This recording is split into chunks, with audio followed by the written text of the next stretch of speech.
Olá pessoal, boa tarde. Terça-feira, dia 8 de agosto.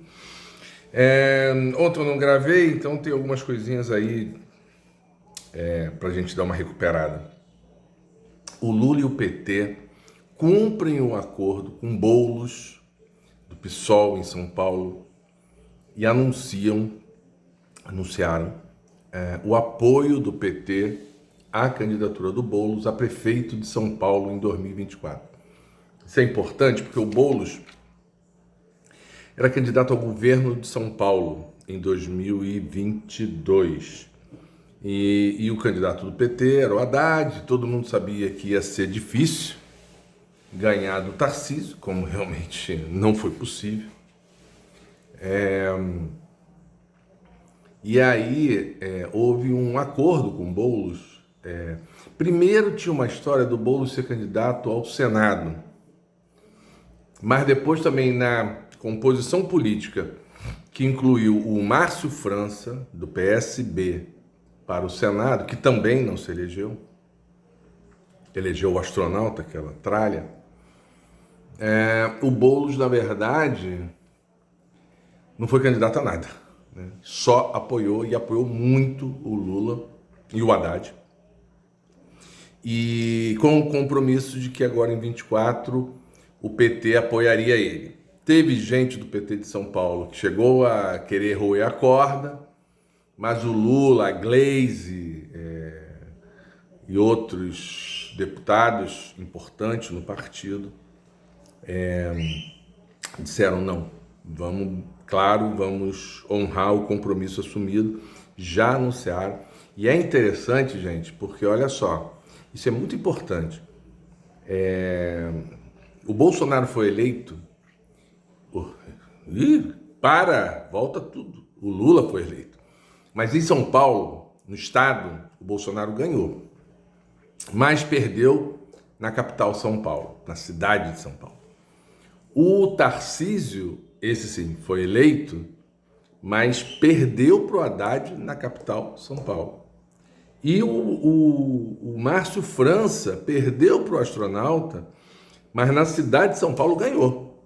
Então, assim, é claro que cada eleição é uma eleição e tal, não sei o quê, mas há uma chance real da gente eleger o Boulos lá, e o PT está cumprindo o que prometeu, está correto nisso. Eu acho que acordo feito, ainda mais quando a outra parte fez a parte dela, como o Boulos fez, Boulos e o PSOL de São Paulo, tem que cumprir o acordo sim, está correto, e eu fico bastante feliz, inclusive, com isso, até por causa disso, que tem chance real. Falando em São Paulo, falando em Tarcísio, o Tarcísio recuou e vai com aquela história do material didático. O que ele dizia? Não quero o material do MEC, que o MEC distribui, né? O Brasil inteiro, que eu saiba até agora, pelo menos, o Brasil inteiro aceitou, mesmo os governadores bolsonaristas por aí. E o Tarcísio disse, não, eu não quero não, vou fazer aqui tudo online e tal. Mas vem cá, todas as suas escolas têm internet? Nem todas. Todos os estudantes da rede pública vão ter tablet, computador, etc. Também não há essa garantia.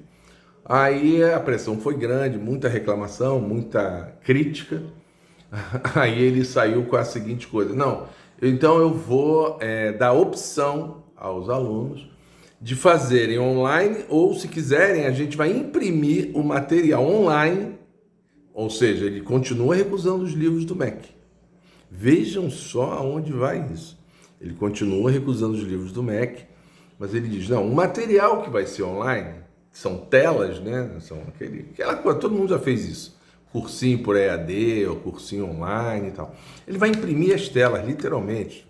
Material de péssima qualidade, todo mundo sabe como é que é isso. E aí o aluno vai ter a opção, se ele quiser vai fazer online, se quiser ele vai receber as impressões. Agora, tudo isso porque o secretário de Educação do governo, Tarcísio, é um dos sócios da empresa que vai fornecer o tal kit online para o governo de São Paulo. Entenderam?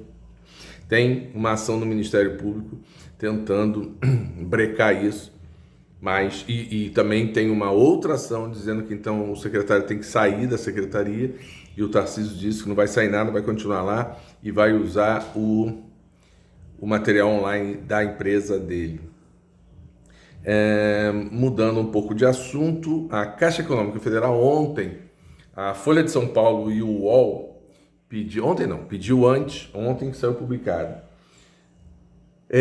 Usando a Lei de Acesso à Informação, pediram à Caixa diversas informações sobre a concessão, lembram disso? De empréstimos consignados sobre o Auxílio Brasil lá do Bolsonaro. Bolsonaro, lembra? Eu cansei de denunciar aqui que o Bolsonaro, além de ter feito aquela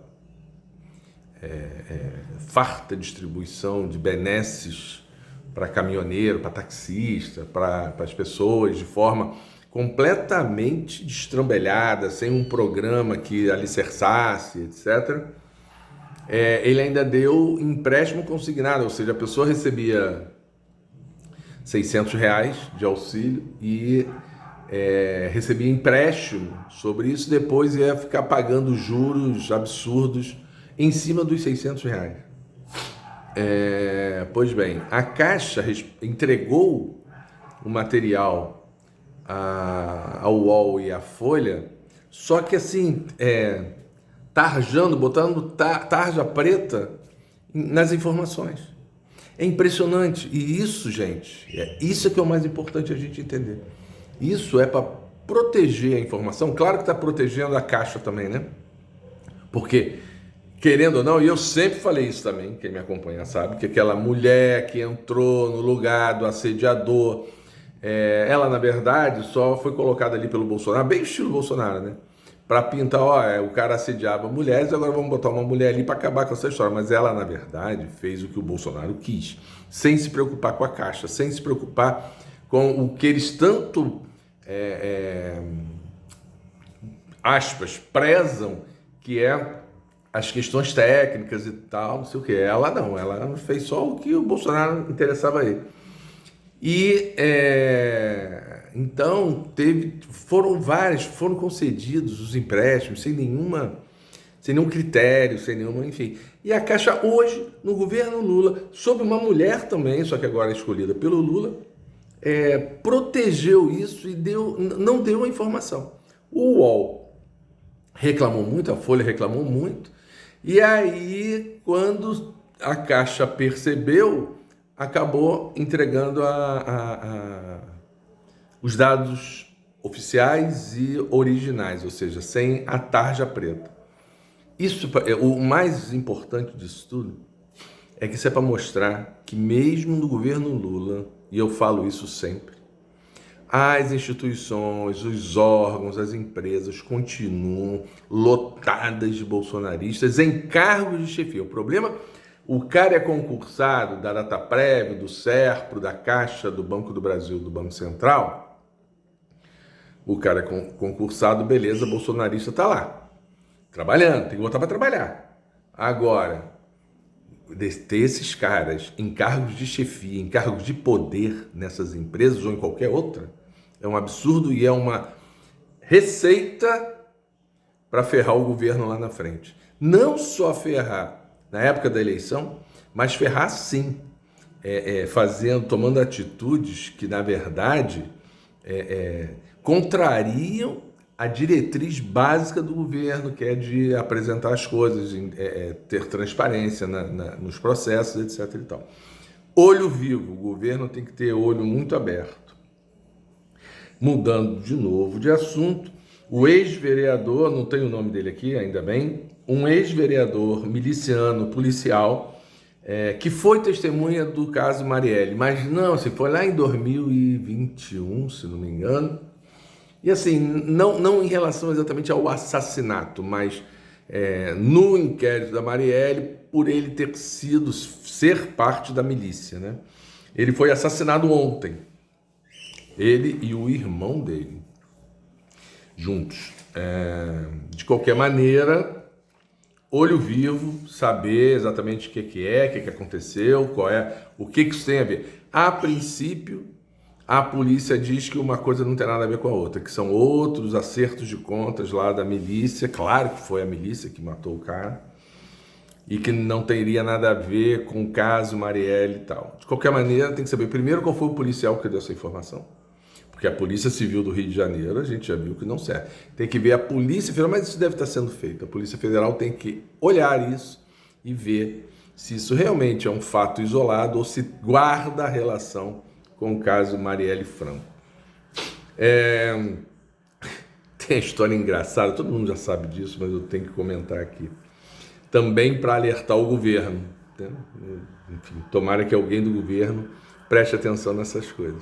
A história dos 17 mil e-mails, o tal do ajudante de ordem, o tal do Cid, que foi na turma dele, foi o aluno número 1 da AMAN, o mais notável aluno da AMAN naquele ano que ele se formou lá. E ele é o ajudante de ordens, mas embaixo dele tem vários outros ajudantes de ordem, entendeu? Então, são vários. E eles, quando estavam para sair do governo, eles apagaram dos computadores alguns comprometedores. Outros nem são comprometedores, são coisas de serviço mesmo. E-mails, 17 mil e-mails, para deixar o governo Lula sem rumo, né? Sem assim, mas vem cá, como é que tá andando aquele negócio lá? Vê aí. Não tem mais a informação que os caras apagaram. Só que os idiotas completos apagaram os 17 mil e-mails, mas não limparam a lixeira. Então, depois se descobriu que tem 17 mil e-mails na lixeira que não foram apagados. E já se descobriram coisas bem cabeludas. Inclusive, nós vamos falar aqui agora um áudio do tal do Coronel Cid vendendo pedras preciosas. Nós vamos falar já disso. Enfim, o que me chama a atenção e o governo tem que estar atento é porque, claro, o Coronel Cid é lá, indicado pelo Bolsonaro, está preso, tomara que pague por tudo que está fazendo e fez, mas ele era o número 1 da AMAN. Tem uma brincadeira, imagina o último colocado da AMAN, o último da turma da AMAN, que anda fazendo por aí. E, assim, esses militares, né, não esses, aquela pessoa, aquele CPF, mas militares desse quilate estão lá, no governo. Em alguns casos, eu já falei isso aqui também, onde não for absolutamente necessário, rua com eles todos, volta tudo pro quartel para pintar meio-fio, para não ter risco de fazer besteira. Eu espero, né? Espero que pelo menos pintar meio-fio eles consigam fazer sem colocar em risco alguma coisa do Brasil. Agora, há outros lugares que eles precisam estar, por exemplo, nos próprios quartéis, nos próprios cargos militares. E é esse nível de qualidade técnica, de formação, já cansei de falar isso, a formação da AMAN precisava ser revista de cabo a rabo, porque é feia coisa. Então, assim, é saber que esses militares desse quilate estão aí, no governo do Lula, e podendo a qualquer momento fazer uma grande besteira. Né? Mas, enfim. Falando em imagens, tem uma polêmica que os bolsonaristas estão criando no Ministério da Justiça, lá no 8 de janeiro, no Ministério da Justiça, claro, né, tem as câmeras do circuito interno do Ministério. E eles vêm dizendo, os bolsonaristas, que essas câmeras mostrariam que o Flávio Dino não tomou nenhuma atitude, que eles insistem que o Flávio Dino, aquilo tudo foi montado para, na verdade, favorecer o governo Lula e tal, não sei o que, papapá e tal. E aí eles pediram agora pela CPI que o Flávio Dino entregasse as imagens do circuito interno. O Flávio Dino é um cara que foi juiz, é o ministro da Justiça, então ele disse, olha só, o crime de 8 de janeiro está sendo apurado pelo Ministério Público, está sendo apurado pelo STF, etc. e tal, e este material está à disposição dessas autoridades como provas do crime cometido. Então eu não posso, sem autorização da justiça, ele está correto nisso, sem autorização da justiça eu não posso entregar uma prova, mesmo sendo por uma CPI que tem poder de investigação. E os caras, claro, né, ficam fazendo política com isso. O Flávio Dino está escondendo, o Flávio Dino não manda, não sei o que, não sei o que. O Flávio Dino foi, pediu autorização ao STF. Ontem, o Alexandre de Moraes deu a autorização. Então, imagino que hoje, talvez já tenha até entregue, ou amanhã no máximo, o Flávio Dino entregue essas imagens para a CPI, que está fervendo. Hoje o Anderson Torres está lá, está falando, e aí assim, falou um monte de coisa, mentiu muito, né? As desculpas são as mais esfarrapadas possíveis, mas o ponto principal, que pelo menos do que eu percebi, é que os deputados governistas pegaram muito, foi assim, vem cá, cara, tu tirou férias dia 9 de janeiro, mas no dia 6 de janeiro, que era uma sexta-feira de noite, você já viajou com sua família para Disney, ele, a mulher e 3 filhas, viajou para Disney, e, cara, o Brasil estava num momento conturbado. Só para a gente relembrar, tinham os acampamentos, tinham as estradas bloqueadas por caminhoneiros,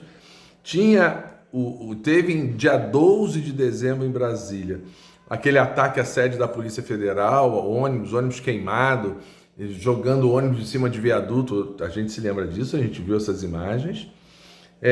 Uma tentativa de bomba no aeroporto no dia 24 de dezembro, véspera do Natal, o aeroporto lotado. E lembrando que essa tentativa de bomba, os carinhas lá, o tal do George Washington e um outro lá, eles chegaram a acionar a bomba, só que falhou. Mas e a perícia já detectou isso.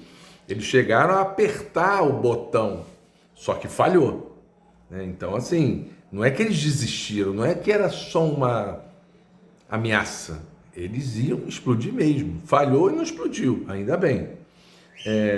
E aí o cara já tinha um informe de que tinha problema por ali acontecendo, os acampamentos continuavam cada vez mais acirrados, cada vez mais radicalizados, cada vez mais golpistas. Bolsonaro, golpista nos Estados Unidos, com o Coronel Cid, nós vamos falar aqui das joias lá, sem reconhecer a vitória do Lula. E o cara vai para Disney e ele diz assim, olha só, eu fui tranquilo porque estava tudo tranquilo em Brasília, estava tudo em paz, estava tudo... Eu deixei lá um plano. Aí, o que é de mais importante que ele falou, que quebra esse discurso dos bolsonaristas, ele é um bolsonarista também, né? De que o governo Lula é que tem a ver com isso, que o Flávio Dino, essa história aqui das imagens do Flávio Dino e tal. Ele diz, olha, eu fui para Disney, que estava tudo tranquilo, e eu deixei um plano pronto. E o plano não foi cumprido. Se o plano tivesse sido cumprido, não haveria problema nenhum, porque as forças policiais estariam nos lugares certos, nas horas certas, nas posições certas, e impediriam que as pessoas chegassem lá perto da Praça dos Três Poderes. Aí a Jandira Fegali e outros deputados, mas a Jandira foi espetacular. Ela falou, então, o que você está dizendo é que no governo do Distrito Federal o plano não foi cumprido, que se ele tivesse sido cumprido não teria acontecido nada. Então, a responsabilidade, ele não sabe, ele não quis dizer o nome de uma pessoa, mas assim, a Secretaria de Segurança Pública do Distrito Federal e o governo do Distrito Federal foram os responsáveis. Eu já cansei de contar isso aqui também, porque o Palácio estava desguarnecido, o Congresso estava desguarnecido, o STF estava desguarnecido. Sim, faltou gente, sei lá, foram pegos de surpresa, não deram muita bola, enfim. Mas se a Polícia Militar do Distrito Federal tivesse feito a contenção como estava pensado, eu me lembro que dizia assim, a polícia está impedindo a passagem dos ônibus e das pessoas para a Praça. De repente foi de tarde. Eu estava em casa e vendo na televisão. De repente, assim, a polícia resolveu abrir. Eu falei, cara, resolveu abrir, vai dar merda. Óbvio que vai dar merda, né?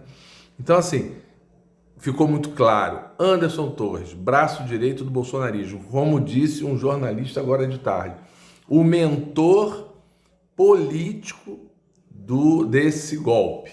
Né? O mentor, o cara que viu fez a coisa política, né? A organização política do golpe, ele é um deles. Diz que a culpa pelo que aconteceu é do governo do Distrito Federal e da sua polícia militar. Então, isso é ótimo, porque vai se usar, obviamente, contra os bolsonaristas. Nossa, o próprio Anderson Torres é que falou isso. Então, vocês se entendam lá com ele. Falando dos Estados Unidos, o Cid viajou com o Bolsonaro, né? O Cid é meio que um chaveirinho do Bolsonaro. E aí, nesses e-mails que foram jogados na lixeira e não apagados, se descobriu uma gravação, o Coronel Cid, esse está preso, né? Ainda bem, tomara que fique muito tempo, negociando joias que o Bolsonaro recebeu, e ele diz, não coloquem as joias recebidas, não aquelas da Arábia, não aquelas lá dos árabes, não, outras joias. Como eles gostam, eu já falei isso aqui, né? Como eles gostam de manusear com joia, né? Porque com joia não passa no banco, né? Então, não passa no COAF, né? Que eles também estão enrolados lá. E ele diz, ó, não declarem essas joias no patrimônio público, né? E ele negocia a venda de joia de um Rolex, de um relógio Rolex, e de joias também. Ou seja, o cara é um camelô, o cara é um mercador de joias. E aí tem uma coisa que alguns deputados falaram, mas eu acho que não deram a ênfase necessária. O Mauro Cid não está vendendo, era 300 mil reais, se não me engano, para ele ficar com dinheiro. Estava vendendo para o Bolsonaro. Ou seja, ele faz só o jogo sujo, né? Mas depois ele entrega aquela grana para o Bolsonaro. E ainda daqueles 17 milhões que o Bolsonaro recebeu de Pix, que eu falei aqui, agora está todo mundo dizendo, tá tudo leva a crer que é lavagem de dinheiro, eu falei aqui no primeiro dia. E aí tem depósitos pequenos, que é bem típico para tentar disfarçar a coisa. E também tem diversos pagamentinhos do Bolsonaro e tal. E aí tem uma despesa com uma lotérica que é de um sobrinho dele. E de 14 mil e uns quebrados lá. E aí perguntam para ele e ele diz assim, não, porque eu joguei 14 mil na Mega Sena. Chega a ser ridículo. Ele pega dinheiro, que eu volto a dizer, a lavagem de dinheiro, e além disso, ele alimenta, né? Ele não alimenta, ele financia, ele coloca várias pessoas da família para viverem sob essas mesadinhas, né? Para a Michelle foram 56 mil, para não sei quem foi mais não sei quantos mil, enfim, tudo dinheiro ilícito, e ele